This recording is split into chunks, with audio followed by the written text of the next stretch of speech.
Without this item here, I would be dead. I wouldn't be with my family. We would be a broken family without this little thing and the help of these lads here. Okay then, Alan, so what are your recollections of what happened that day then? Well, what I remember of that day was leaving the house, coming to the gym, just doing a warm-up as normal on the machines which I normally use. I can't even remember being on the lat pull down and finishing the exercise.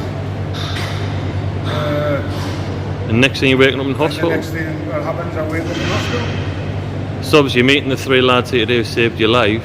How do you feel about their actions and about meeting them again today? Well, I feel absolutely overwhelmed, happy, so happy that these lads have saved my life. They literally are my heroes. And Dan, what's your recollections of that day? So the first I knew, I was in the office, someone came and knocked on the door and told me that someone had collapsed and would I come and help. So I went straight over to the scene and I could see that Alan was lying on the floor beside the lat pull down. Quick assessment, I could see he wasn't breathing, he wasn't responsive. About 10-15 seconds later, Andrew arrived, so I went to get the defib. While Andrew and a couple of guys started CPR on Alan.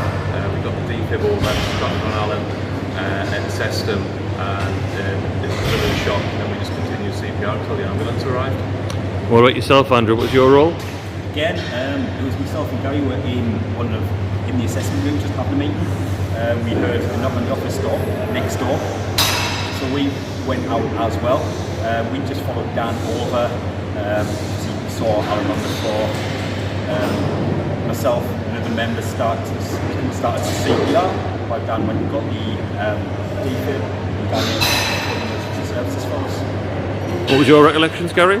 That's what I was said. I was just having a meeting with myself in one of the other rooms, and someone had collapsed and went out straight away. 999 ambulance, and I was kind of go between some of the guys doing the CPR and the defibrillator, and then the ambulance crew and the paramedics on the other end of the phone, just making sure that any information we could pass to the paramedics like beforehand, and then anything that they were saying to me, pass on to them.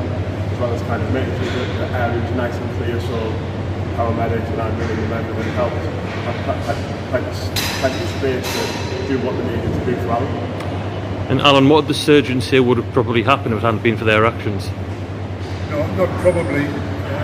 He said I would have been dead. I wouldn't have been brought back.